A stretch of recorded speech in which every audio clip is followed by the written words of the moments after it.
Guys, Narivetta കണ്ട് പുറത്തിറങ്ങിയിരിക്കുകയാണ് അനുരാജ് മനോഹർ. അയാളുടെ director brilliance നമ്മൾ ഇഷ്ക് എന്നൊരു മൂവിയിൽ കണ്ടിട്ടുണ്ട്. എനിക്ക് വളരെ പേഴ്സണലി ഇഷ്ടപ്പെട്ടൊരു പടമാണ്. അതിനുശേഷം ചെയ്യുന്നൊരു മൂവിയാണ് നരിവേട്ട. ഫിലിം ഇറങ്ങാൻ വേണ്ടി നമ്മൾ കുറച്ച് കാലമായിട്ട് വെയിറ്റ് ചെയ്യാണ്. കാരണം ഈ പടത്തിൽ അവർ പറയാൻ പോകുന്ന സബ്ജക്റ്റ് നമുക്ക് കേരള രാഷ്ട്രീയത്തിൽ കേരളത്തിൽ വലിയൊരു വിപ്ലവം സൃഷ്ടിച്ചൊരു സംഭവമാണ് മുത്തങ്ങ. അപ്പോൾ 2001 സർക്കാർ ഭൂമി ആദിവാസികൾക്ക് വിറ്റുകൊടുക്കാമെന്ന് പ്രഖ്യാപിച്ചിട്ട് 2003 അത് കിട്ടാത്ത സംഭവത്തിൽ ഇടുന്നൊരു സമരമാണ്. അവർ ഭൂമിയിലെ കുടിലും കെട്ടി താമസിച്ച് ഇങ്ങനെ സമരാഹ്വാനം ചെയ്തു. അപ്പം അതിനന്ന് CK ജാനൊക്കെ മുൻനിരയിൽ നിന്നിരുന്ന നേതാക്കളൊക്കെ ആയിരുന്നു. അപ്പോൾ ആ സംഭവം റിലേറ്റഡ് ആയിട്ട് നടക്കുന്ന ഒരു കഥയാണ്. ഈ സ്റ്റോറിയിലേക്ക് വരുന്ന സമയത്ത് ഇവരൊരു പോലീസുകാരൻ്റെ ലൈഫും കൂടി ഇതിൽ കൊണ്ടുവന്നിട്ടുണ്ട്. വർഗീസ്, ടോവിനോ ചെയ്യുന്ന ക്യാരക്ടർ. നമ്മൾ തലപ്പാവ് മൂവി കണ്ട ആളുകൾ ഉണ്ടെങ്കിൽ അവർക്ക് പെട്ടെന്ന് കണക്ട് ആവും. ചമതുപാൽ സംവിധാനം തലപ്പാവ് എന്നൊരു മൂവി ഇറങ്ങിയിരുന്നു. പൃഥ്വിരാജ് നെറ്റ്സൽ വർഗീസിന്റെ റോള് ചെയ്തത്.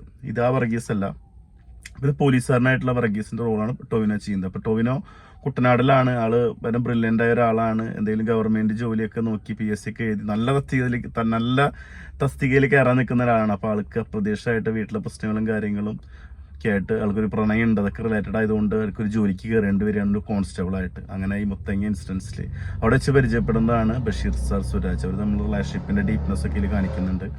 അങ്ങനെ പടം മുന്നോട്ട് പോകുന്നു. അവർ മുത്തങ്ങയിൽ എത്തുന്നു. അവിടെ നടക്കുന്ന കുറച്ച് ഇൻസിഡൻസ് ആണ് ഈ പടത്തിന്റെ പ്രമേയം, മെയിൻ സബ്ജക്റ്റ്. അത് അതിഗംഭീരമായിട്ട് എടുത്തു വെച്ചിട്ടുണ്ട്. ഇതിൽ BGM കിഡുവാണ്, സിനിമാറ്റോഗ്രാഫി കിഡുവാണ്, ഇതിൽ അഭിനയിച്ച ആളുകളെല്ലാം പെർഫോമൻസ് കിഡുവാണ്. സുരാജ്, ചേരൻ, ടോവിനോ, പ്രിയംവദ, പിന്നെ പൃഥ്വിരാജിന്റെ അമ്മേന്റെ റോള് ചെയ്തുള്ള ആള്, പിന്നെ അങ്കിൾ റോള് ചെയ്തുള്ളത് ആദിവാസികളിലെ മെയിൻ ആളായിട്ട് അഭിനയിക്കുന്ന ആള്, പിന്നെ ഒരു മുടി വളർത്തിയൊരു ചേട്ടനുണ്ട്, ഒരു കുഞ്ഞുണ്ട്. ഇതിലെല്ലാവരും കിഡു കാസ്റ്റിംഗ് ആണ്. കിഡുവായിട്ട് ചെയ്തു വെച്ചിട്ടുണ്ട്. ഒരു രക്ഷയില്ലാണ്ട് ചെയ്തു വെച്ചിട്ടുണ്ട്.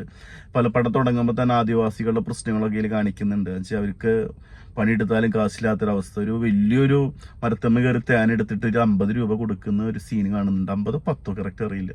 അത്രയും എഫേർട്ട് ഇട്ടിട്ടൊക്കെ. അപ്പൊ അവർക്ക് പണിയുണ്ട്, കരിയില്ല,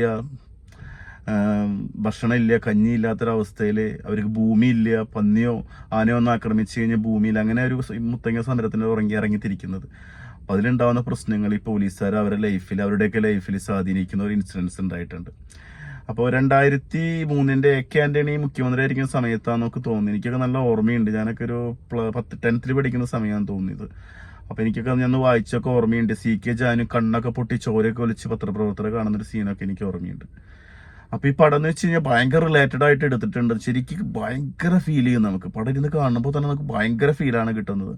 പിന്നെ ടോവിനോ അഗെയിൻ പെർഫോമൻസ് കിഡു. പിന്നെ സുരാജിനൊക്കെ ഇത് കേക്ക് വാക്കാണ് ഈ റോളൊക്കെ. അതുപോലെ ചേരൻ അടിപൊളിയായിട്ട് ചെയ്യുന്നുണ്ട്. ഇപ്പൊ ഈ CK ജാനുവിന്റെ റഫറൻസ് ആയിട്ട് കൊടുത്തിട്ടുള്ള മേഡത്തിന്റെ പേര് എനിക്ക് കറക്റ്റ് ഓർമ്മയില്ല. അവള് നല്ല രീതിയിൽ ചെയ്തിട്ടുണ്ട്. അതിന്റെ ഒപ്പമുള്ള നേതാവും അതുപോലെ മുടി വളർത്തിയിട്ടുള്ള ആദിവാസി യുവാവും. അവന്റെ പെർഫോമൻസ് എടുത്തു പറയണം. പിന്നെ ഇതിൽ കാണിക്കുന്ന പോലീസുകാരുടെ ഇടയിലുള്ള പൊളിറ്റിക്സ് കാര്യങ്ങൾ നമുക്കറിയാം. അവിടെ കമാൻഡോസ് വരുന്നത്, മേജർ ഓപ്പറേഷൻ അവിടെ വരുന്നത്, അവിടെ ഉണ്ടാവുന്ന കുറച്ച് കാര്യങ്ങളൊക്കെ നമുക്കറിയാം. പോലീസും പട്ടാളവും തമ്മിലുള്ള വ്യത്യാസം. പട്ടാളക്കാരൻ ഒരു ആളെ വെടിവെച്ച് കൊന്നാൽ അവൻ വലിയ സംഭവമാണ്. പോലീസുകാരൻ ഈ സാധനം തോക്ക് ഉപയോഗിക്കേണ്ടി വന്ന അവന്റെ ജീവിതം പോകുന്നുള്ള അവസ്ഥയൊക്കെ ഇതിൽ പറയുന്നുണ്ട്. ഒരുപാട് കാര്യങ്ങൾ കണക്ട് ചെയ്ത സംഭവങ്ങൾ, ഫാമിലി ഇമോഷൻസ്, അമ്മയുടെ ഇമോഷൻ, പ്രണയത്തിന്റെ ആ ഡീപ്നെസിന്റെ ഒപ്പം കട്ടയ്ക്ക് നിൽക്കുന്ന ഒരു കാമുകിയിൽ കാണാൻ പറ്റും പ്രിയമത. എനിക്ക് പടം 2 മണിക്കൂർ 20 മിനിറ്റ് ഭയങ്കരമായിട്ട് കണക്ട് ആയി. എനിക്ക് ഭയങ്കര ഇഷ്ടപ്പെട്ടു. ഇതിലെ പാട്ടുകള്, പിന്നെ ഇതിൽ ലൊക്കേഷനൊക്കെ അടിപൊളിയാണ്. കുട്ടനാട്, കോട്ടയം, വയനാടൊക്കെ എടുത്തു വെച്ചുള്ള രീതി.